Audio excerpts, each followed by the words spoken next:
Center of Excellence. Government funded research. International Partnership Program KL, deemed to be university. Kodali Nani కొన్ని hot కామెంట్లు అయితే చేసిన పరిస్థితి. చంద్రబాబు హృతిక్ రోషన్ జనాలు రావడానికంటూ ఆయన కామెంట్ చేశారు. ఎన్టీఆర్ వర్ధంతి నిర్వహించే అర్హత టీడీపీకి లేదంటూ కొడాలి నాని చెప్తున్న పరిస్థితుల్లో కేసీఆర్ చిన్నే ఉన్నారు మనతోటి టీడీపీ నాయకులు అందమాటం. సార్, కొడాలి నాని టీడీపీకి ఎన్టీఆర్ వర్ధంతి చేసే అర్హత లేదు అంటున్నారు. వెన్నుపోటు పొడిచింది టీడీపీ అని చెప్తున్న పరిస్థితి. ఏమండి, ఆయన మా వ్యవస్థాపక అధ్యక్షుడు. ఆయన అడుగుజాడల్లో మా పార్టీ నడుస్తుంది. ఇవాళకి గుర్తొచ్చారా మేము వెన్నుపోటు పొడిచామని? ప్రజలు 2004లోనే చంద్రబాబు నాయుడు 2009లో 2004 ముందు బిఫోర్ కూడా 1999 ఎలక్షన్లో రామారావు గారు మృతి చెందినాక తెలుగుదేశం పార్టీ చంద్రబాబు నాయుడు గారు సమయంలో అత్యధిక మెజార్టీతో వెళ్ళింది. అప్పుడే ప్రజలు డిసైడ్ అయ్యారు. రెండోది, హృతిక్ రోషన్కి ఉంటే నార్త్ ఇండియాలో ఫ్యాన్స్ ఉంటారేమో, చంద్రబాబు నాయుడికి ప్రపంచం మొత్తం ఉన్నారు. మొన్న ఆయన అరెస్ట్ అయినప్పుడు అది ప్రజలందరికీ అర్థమైంది. హృతిక్ రోషన్ కాదు, అంతకు మించిన వ్యక్తి. కాబట్టి గుర్తుంచుకో, కొడాలి నాని మా నాయకుడికి 100 దేశాల్లో అభిమానులు ఉన్నారు. ఒక్క ఇండియాలోనే కాదు, హృతిక్ రోషన్ కన్నా ఎక్కువ ఆయన. నువ్వు తెలుసో తెలీదో, నీకు తెలిసే మాట్లాడుతున్నావు.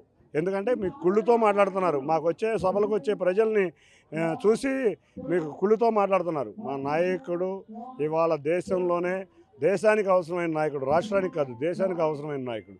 తప్పకుండా ఇంకో 2-3 నెలల్లో మేము అధికారంలోకి రాబోతున్నాం.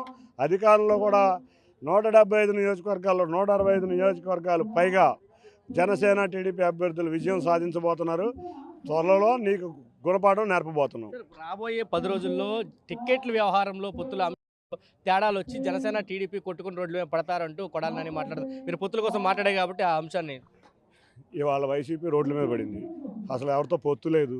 ఎందుకు పడిపోయింది? అసలు ఎమ్మెల్యేలు ఎంపీలు అసలు ముందు మమ్మల్ని మార్చడం కాదు, ప్రజలు జగన్ని మార్చాలని కోరుకుంటున్నారు. కాబట్టి మేమందరం పారిపోతున్నాం అని చెప్తున్నారు. కాబట్టి ముందు మీరు సంగతి చూసుకోండి. మా పొత్తులు బ్రహ్మాండంగా సాగుతాయి.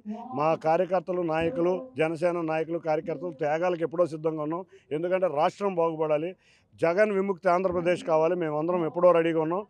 మేము మా నాయకులను, కార్యకర్తలను త్యాగం చేసైనా ఈ రాష్ట్రాల నుంచి జగన్ విముక్తి ఆంధ్రప్రదేశ్ చేస్తాం. విజయవాడ పార్లమెంట్కి సంబంధించి నిన్న ఆత్మీయ సమావేశం జరిగింది. దాంట్లో దాదాపు టీడీపీని 60% నేను ఖాళీ చేస్తున్నాము, అవినాష్ను టీడీపీలోకి వెళ్ళొద్దంటూ నేను గతంలోనే టీడీపీ ఎంపీగా ఉన్నప్పుడే దేవినేని నెహ్రూకు చెప్పినట్టు కేసీఆర్ నాని కామెంట్ చేశారు. అంటే దేవినేని నెహ్రూ గారు ఎప్పుడు బతుకున్నారు? 2017లో బతుకున్నారు. 2017లో అని చెప్పానంటే ఈయన అప్పటి నుంచి కోవర్ట్గా పనిచేస్తున్నాడా? ఏం మరి వైసీపీ కోవర్ట్గా పనిచేస్తున్నారేమో అప్పటి నుంచి. ఆయన బుద్ధి అప్పటి నుంచి అట్టాగే ఉందంటే మరి మేము మేల్కోలేకపోయాం. మేము ఏదో గొప్ప వ్యక్తి అనుకున్నాం. కాబట్టి మనకు అర్థమవుతుంది కదా, మీ ఎదురుగానే చెప్పాడు కదా నేను కోవర్ట్నని. ఇంకా దానికి నేనేం సమాధానం చెప్పను. కాబట్టి ఆయన వెళ్ళి అడగండి. ఏంటంటే మీరు 2017 నుంచి కోవర్ట్గా ఉన్నారా వైసీపీ కానీ అడగండి. వద్దన్నారంటే మరి అంతే కదా. కాబట్టి నిన్న జరిగింది ఒక విజయవాడ తూర్పులో ఒక 100 మంది కార్యకర్తల సమావేశం. అదే గొప్ప సభ దీనిలాగా ఉంది. నిన్న మేము చూస్తే ఏ ఊరు వెళ్ళినా, మేము చిన్న గ్రామం వెళ్ళినా, ఎక్కడికి వెళ్ళినా వందల వేల మంది కార్యకర్తలు వస్తున్నారు. ఒక 100 మంది కార్యకర్తలను పెట్టి ఓ టీ సమోసా ఇచ్చి పారదోలేద్దాం, తరిమేద్దాం, ఇట్లాంటి డైలాగులే వీళ్ళు చెప్పగలరు. ఇంతకు మించి వీళ్ళకి చేతనైన అలవాటే లేదు. రేపు ఒక సామాన్య కార్యకర్త కూడా జగన్మోహన్ రెడ్డి నుంచున్న విజయవాడ పార్లమెంట్లో 1,50,000 మెజార్టీతో గెలవబోతున్నారు. విజయవాడ తెలుగుదేశం జనసేన అభ్యర్థి పార్లమెంట్కి 1,50,000 మెజార్టీతో జగన్మోహన్ రెడ్డి నుంచున్న ఎవరిని నుంచోబెట్టినా 1,50,000 మెజార్టీతో గెలవబోతున్నాం. టీడీపీ దాదాపు విజయవాడలో 30% కూడా అభివృద్ధి చెందలేదు, చంద్రబాబు నాయుడుకి విజయవాడ అంటే పడదు అంటూ కామెంట్ చేసిన పరిస్థితి. ఎన్ని సంవత్సరాలు కళ్ళు మూసుకున్నావా? 2014లో పోటీ చేసావు, మళ్ళీ ఎందుకు వెళ్ళి అడుక్కున్నావు? 2019లో సీటు బాగు చేయకపోతే మరి ఆ రోజే చెప్పలేదాలుగా నీకు వాళ్ళ సీటు పోతుంది, నీ కోవర్ట్ ఆపరేషన్ బయటపడిపోయిందని చెప్పి ఇట్లా మాట్లాడతావా? నీకు అంటే ఇంకో 2 నెలల్లో నీ ఎంపీ సీట్ అయిపోతుంది కాబట్టి, నీకు సీట్ లేదు కాబట్టి, నీ కోవర్ట్ ఆపరేషన్ బయటపడింది కాబట్టి, నాయకుడిని తిడతం మూలంగా కార్యకర్తలందరూ నీ మీద రివర్స్ అవుతున్నారు కాబట్టి ఇవాళ చెబుతున్నావా? 14లో 19లో ఎందుకు సీట్ తీసుకున్నావు? మరి డెవలప్ అయినప్పుడు ఎందుకు తీసుకున్నావు? మరి నువ్వే చెప్పావు 100 స్పీచ్లు. చంద్రబాబు నాయుడు గారి వల్ల విజయవాడలో 34 రోడ్లు డెవలప్ అయినాయి, 2 బ్రిడ్జిలు పడినాయి, బోర్డు అభివృద్ధి జరిగింది, అంత ముందు ఒకటి లేదు, అది ఇది అని చెప్పింది నువ్వే. అసలు నేను స్ట్రైట్ అనుకున్నాడు అని దొంగ తిరుగుడు మాటలని ఎందుకు మాట్లాడతావు? నీకు సీటు కావాలంటే తెచ్చుకో, అంతేగాని ఇటువంటి అభియోగాలు చేయకు. మీకు కూడా తెలుసు చంద్రబాబు నాయుడు గారు విజయవాడని ఏం చేశారో, అమరావతి క్యాపిటల్కి ఏం చేశారో మీ అందరికీ తెలుసు. అండర్ గ్రౌండ్ డ్రైనేజీలు కానీ ఎన్నో చేశారు. చెప్పుకుంటూ వస్తే 1 గంట టైం పడుతుంది. కాబట్టి నీవు తెలుసుకో.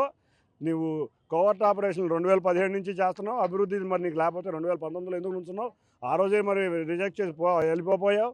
ఈ కబుర్లన్నీ ఆపి, సొల్లు కబుర్లన్నీ ఆపి ముందు పని చూడమని చెబుతున్నాను. సార్ గుడివాడ సభ నుంచి ఎటువంటి దిశానిర్దేశం చేయబోతున్నారు కార్యకర్తలకి? సో గుడివాడ సభ ఒక అద్భుతం, ఒక పండగ వాతావరణం గుడివాడలో నెలకొని ఉంది. అందరం కలిసికట్టుగా కృష్ణా జిల్లాకు పట్టిన బూతుల సంస్కృతిని వదిలించాలని మా అందరి కోరిక. చంద్రబాబు నాయుడు గారు ఈ సభ ద్వారా యువతకి, అంతేకాకుండా ముందుగా యువత వాళ్ళ కాళ్ళ మీద నిలబడే పరిస్థితి లేదు, ఉద్యోగాలు లేవు, అంతేకాకుండా అభివృద్ధి లేదు, సంక్షేమం లేదు. వీటిలన్నింటిలోకి తమ ప్రభుత్వంలో తాము పవన్ కళ్యాణ్ గారి ప్రభుత్వంలో రాబోయే దానిలో చేయబోయే కార్యక్రమాల గురించి ప్రజల ముందు ఉంచబోతున్నారు. ఈ బూతుల సంస్కృతిని విముక్తి కలిగేలాగా ప్రజలందరినీ ఓటుగా హక్కు తెలుగుదేశం పార్టీకి వేయమని మేమందరం కోరుకుంటున్నాం. Thank you. ఇది చెప్తున్నారు. గుడివాడకి సంబంధించి బూతుల సంస్కృతికి ఒక చర్మగీతం పడే విధంగా గుడివాడ సభ ఉండబోతుందని చెప్తున్నారు. మరొక పక్క కేసీఆర్ నానికి సంబంధించి 2017 నుంచి కోవట్టుగా పనిచేస్తున్నాడు ఒక అనుమానం కూడా వ్యక్తం చేస్తున్నారు. టీడీపీ మేల్కోవడానికి కొంత సమయం పట్టింది, కానీ ఖచ్చితంగా విజయవాడ పార్లమెంట్లో టీడీపీ 1,00,000 మెజార్టీతో నెగ్గే విధంగా ముందుకెళ్తాము, దానికి సంబంధించి టీడీపీ కార్యకర్తలంతా కలిసి పనిచేస్తారని కేసీఆర్ చిన్ని చెప్తున్నారు. కెమెరా పర్సన్ ఫణితో కలిసి సురేంద్ర టీవీ గుడివాడ నుంచి. మరిన్ని వీడియోస్ కోసం ఛానల్ ని సబ్స్క్రైబ్ చేయండి, లేటెస్ట్ అప్డేట్స్ కోసం వాట్సాప్ ఛానల్ ని ఫాలో చేయండి అండ్ లింక్ డిస్క్రిప్షన్ లో ఉంది.